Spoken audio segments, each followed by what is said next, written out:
નમસ્કાર વિદ્યાર્થી મિત્રો, બુજેટા પ્રાથમિક શાળા સીઆરસી વજેરિયા જયેશ કુમાર કેબારિયા આપનું હાર્દિક સ્વાગત કરું છું. ભૂમિતિના પાયાના ખ્યાલો પ્રકરણ આપણું શરૂ હતું.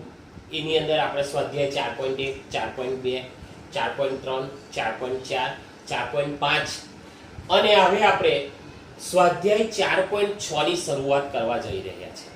બરાબર છે. હવે સ્વાધ્યાય 4.6 ની અંદર વર્તુળ આધારિત આપણને ખબર છે આ શું છે, મેં વર્તુળ દોર્યું છે. બરાબર છે. હવે આ વર્તુળ આધારિત દાખલા છે. સ્વાધ્યાય 4.6 ની અંદર આપણે વર્તુળ આધારિત દાખલા છે. હવે વર્તુળની અંદર આપણે ત્રિજ્યા છે, વ્યાસ છે, જીવા છે, વૃત્તખંડ છે, વૃત્તાંશ છે. બરાબર છે. એની આપણે ચર્ચા કરવાની છે. તો આપણે બધું સમજી લઈએ કે ભાઈ આપણે ત્રિજ્યા કોને કહીશું, વ્યાસ કોને કહીશું, જીવા કોને કહીશું, ચાપ કોને કહીશું, પરિઘ કોને કહીશું, પછી વૃત્તાંશ કોને કહીશું. બરાબર છે. પછી વૃત્તખંડ કોને કહીશું.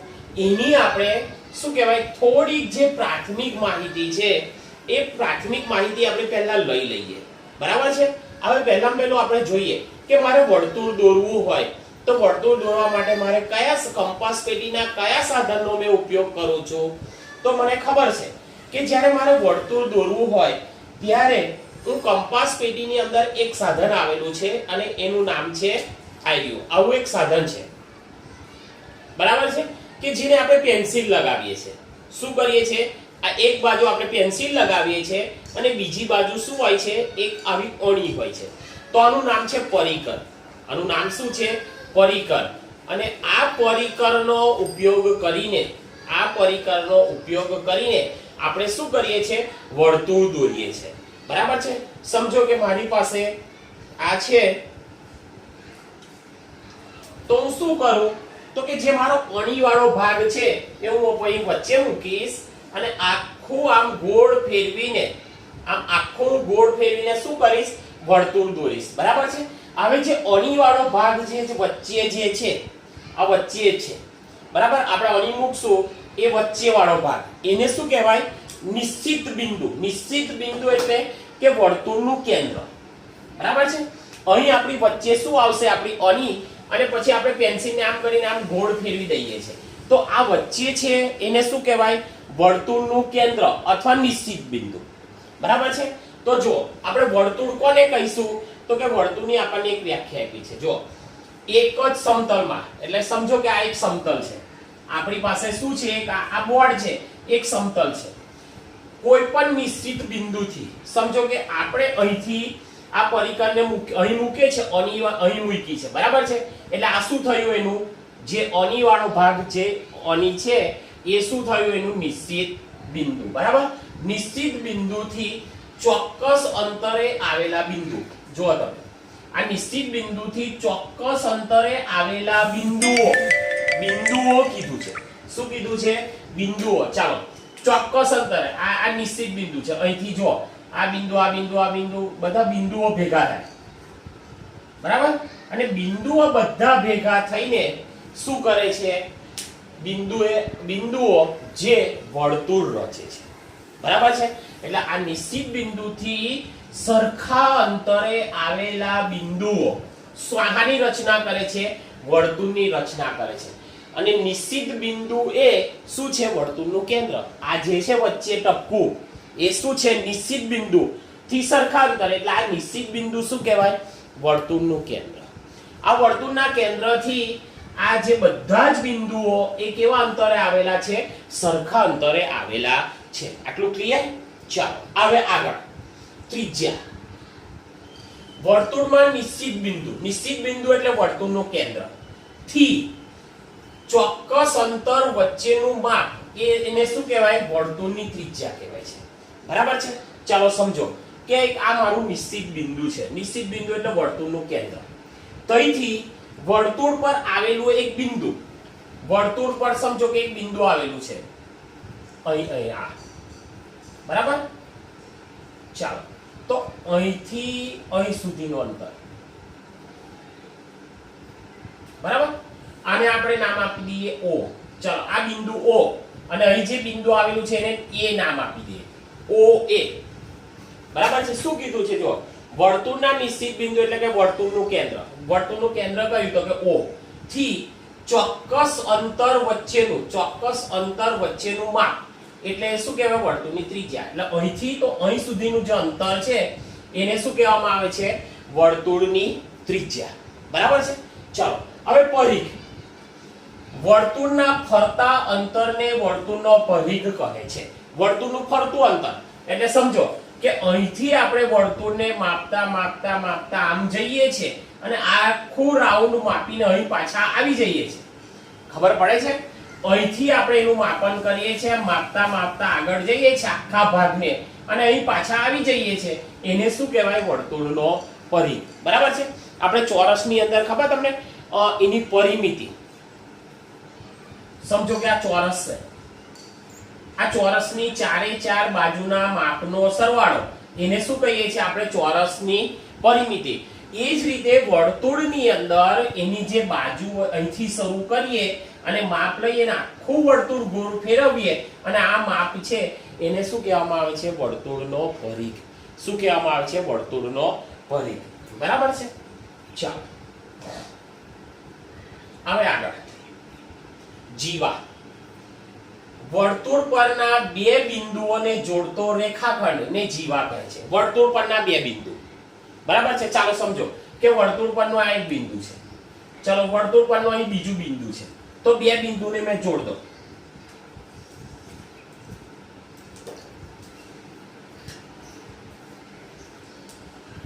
આ બે બિંદુઓને મેં જોડ દીધા અને એ વર્તુળના કેન્દ્રમાંથી પસાર થાય છે.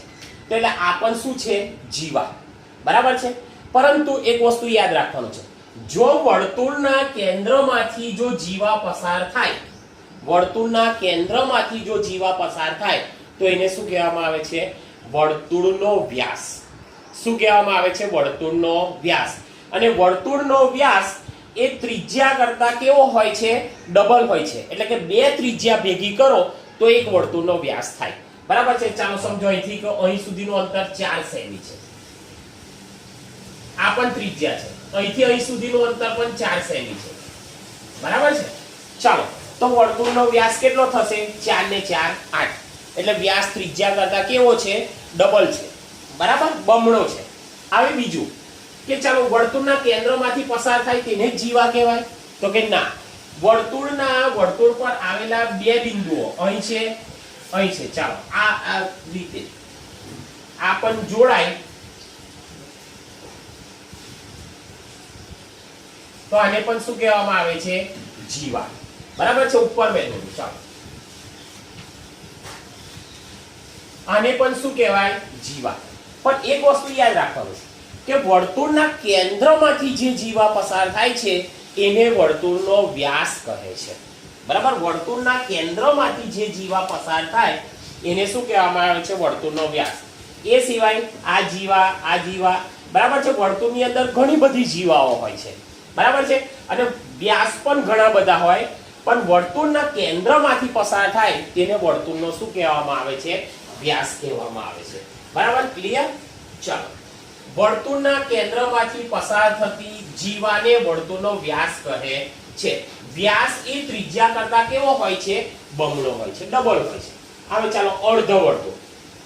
વર્તુળના વ્યાસ વડે વર્તુળના બે ભાગ થાય છે. સમજો આ એક વર્તુળ છે.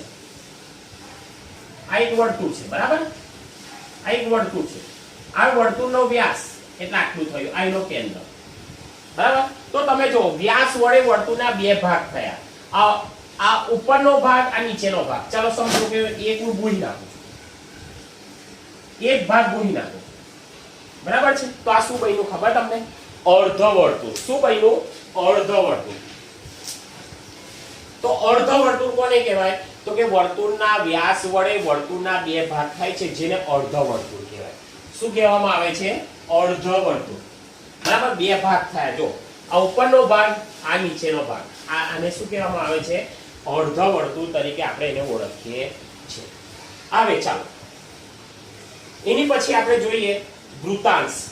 તો કે જેની એક બાજુ ચાપ અને બીજી બે બાજુ ત્રિજ્યાની જોડ હોય તો તેને વૃત્તાંશ કહેવામાં આવે છે. એક બાજુ શું હોય છે? ચાપ. એક બાજુ શું હોય? ચાપ. એટલે બીજી બાજુ બે ત્રિજ્યા. ચાલો સમજો કે આ એક ત્રિજ્યા છે, તો એક બીજી ત્રિજ્યા દોરો.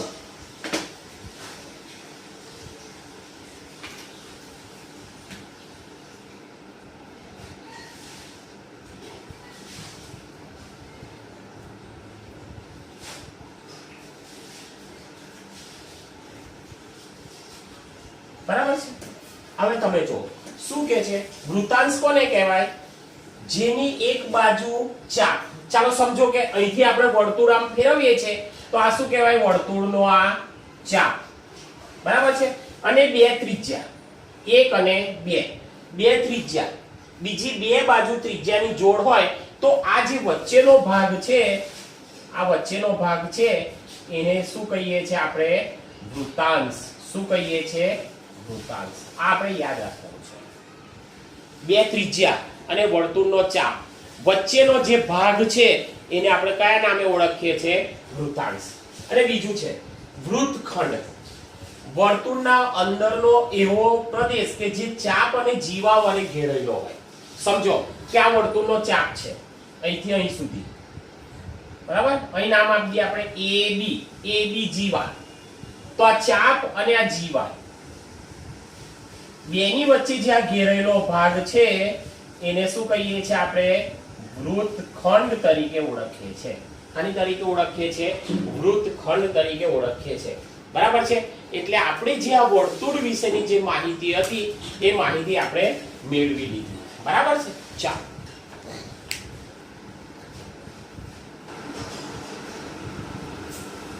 ચાલો દાખલા નંબર 1 ની અંદર આપણને શું આપ્યું છે કે આપેલી આકૃતિના આધારે કહો. આપણને એક ચોપડીની અંદર, પાઠ્યપુસ્તકની અંદર પણ એક આવી આકૃતિ આપેલી છે. બરાબર છે. તમારું પાઠ્યપુસ્તક ખુલ્લું રાખજો.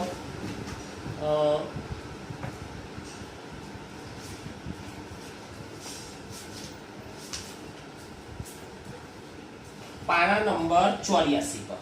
બરાબર છે. આપણો પહેલો દાખલો છે સ્વાધ્યાય 4.6 નો. એની અંદર છે કે આપેલી આકૃતિના આધારે કહો. આ આકૃતિ આપણે જોવાની છે ને એના આધારે આપણે જવાબ આપવાના છે. પહેલું છે કે વર્તુળનું કેન્દ્ર. તો તમે જુઓ આ આકૃતિની અંદર, આ વર્તુળની અંદર વર્તુળનું કેન્દ્ર કયું છે? તો કે આ વચ્ચે છે એને શું કહેવાય? વર્તુળનું કેન્દ્ર. એટલે આપણે લખીશું કે ભાઈ આકૃતિમાં વર્તુળનું કેન્દ્ર, વર્તુળનું કેન્દ્ર કયું છે? O છે. બરાબર છે. આ પહેલા પ્રશ્નનો જવાબ થઈ ગયો. ચલો બી. બી શું કીધું છે? તમે પણ પાઠ્યપુસ્તકમાં જુઓ. ત્રણ ત્રિજ્યાઓ. ત્રણ ત્રિજ્યાઓ. બરાબર છે. આપણે ત્રણ ત્રિજ્યાઓ આની અંદરથી શોધવાની છે. બરાબર. હવે આપણને ખબર છે કેન્દ્રથી વર્તુળ પરના બિંદુ સુધીનું અંતર, એટલે અહીંથી તો અહીં સુધીનું અંતર, એને શું કહેવાય? વર્તુળની ત્રિજ્યા. તો આપણે કેટલી ત્રિજ્યા શોધવાની છે? ત્રણ ત્રિજ્યા. બરાબર છે. ચાલો તો વર્તુળની ત્રણ ત્રિજ્યા, વર્તુળની ત્રણ ત્રિજ્યા. ચાલો કઈ કઈ છે? ચાલો બોલો જો. OC એક આવી. OC અહીંથી તો અહીં સુધીનું અંતર OC. ચાલો બીજી તો કે OB. અને ત્રીજી ત્રિજ્યા કઈ? OA. થઈ ગઈ ત્રણ. ચાલો C. C શું કીધું છે જુઓ? વ્યાસ. આપણને ખબર છે વ્યાસ કોને કહેવાય? તો કે વર્તુળના કેન્દ્રમાંથી પસાર થતી જીવાને વર્તુળનો વ્યાસ કહે છે. તો વ્યાસ કયો છે? CA. આ કેન્દ્ર છે. આ કેન્દ્રની અંદરથી જીવા પસાર થાય છે એ શું છે? વર્તુળનો વ્યાસ. તો કયો છે? AC અથવા CA જે બોલશો તે ચાલશો. તો AC શું છે? વર્તુળનો વ્યાસ. વર્તુળનો વ્યાસ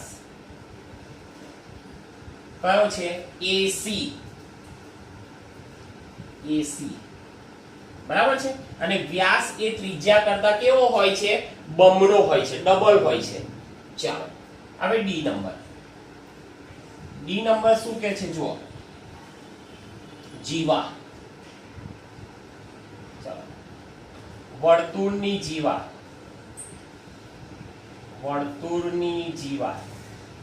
કઈ છે બોલો જો, ઈડી.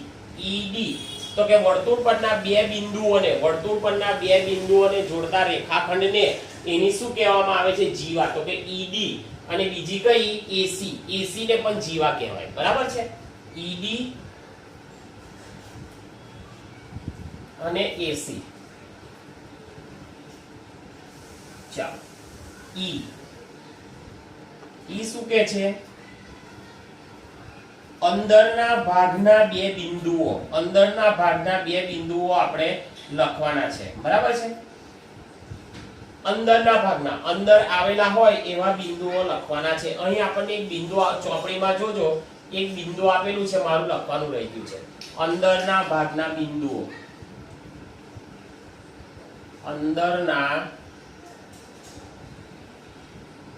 ભાગના બિંદુઓ.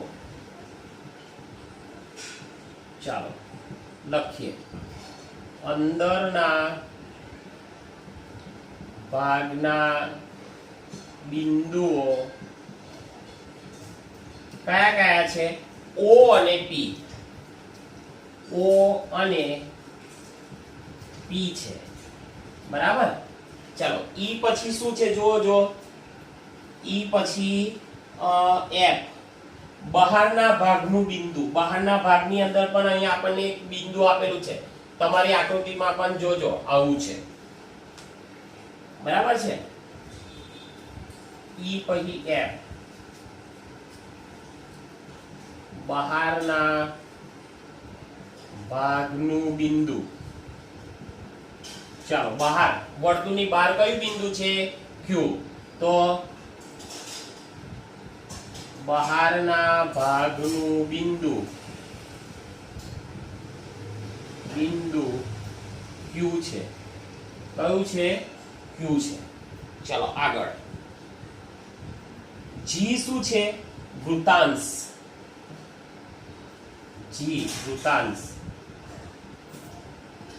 બરાબર, G શું છે, વૃત્તાંશ.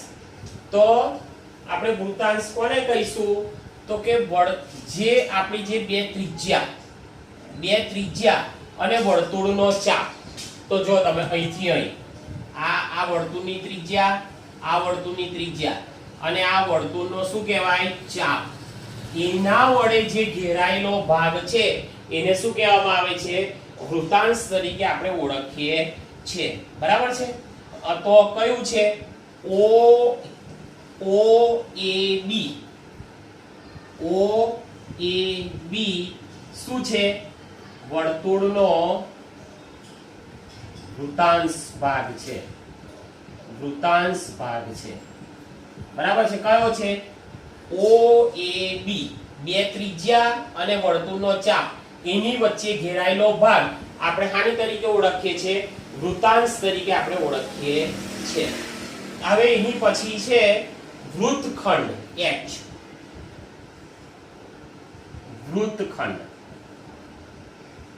તો વૃત્તખંડ કોને કહેવાય, તો કે જીવા અને વર્તુળનો ચાપ.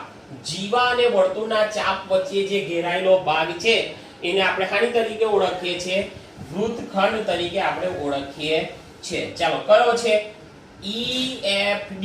કયો છે,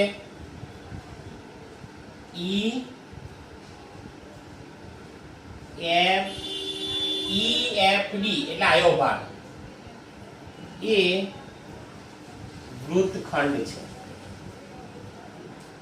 બરાબર છે. ચાલો ફરી એક વખત, આ વર્તુળનું કેન્દ્ર, ત્રિજ્યા. હવે બે ત્રિજ્યા ભેગી થાય અને વર્તુળના કેન્દ્રમાંથી પસાર થાય તો એને શું કહેવામાં આવે છે, વર્તુળનો વ્યાસ. AC એ વર્તુળનો વ્યાસ છે. OC, OB અને OA એ વર્તુળની ત્રિજ્યા છે. પછી આ વર્તુળનું કેન્દ્ર છે, આ વર્તુળના અંદરનું બિંદુ છે, વર્તુળના બહારનું બિંદુ છે. પછી બે ત્રિજ્યાઓ અને વર્તુળનો ચાપ એના વડે ઘેરાયેલી જગ્યાને આપણે શું કહીએ છીએ, વૃત્તાંશ. જીવા અને વર્તુળનો ચાપ એના વડે ઘેરાયેલી જે જગ્યા છે એને આપણે શું કહીએ છીએ? વૃત્તખંડ તરીકે ઓળખીએ છીએ. બરાબર છે. આ વાત હતી આપણી વર્તુળની. હવે નેક્સ્ટ પીરિયડની અંદર આપણે વર્તુળના જે દાખલા નંબર 2, 3 અને 4 બાકી છે એ આપણે લઈશું.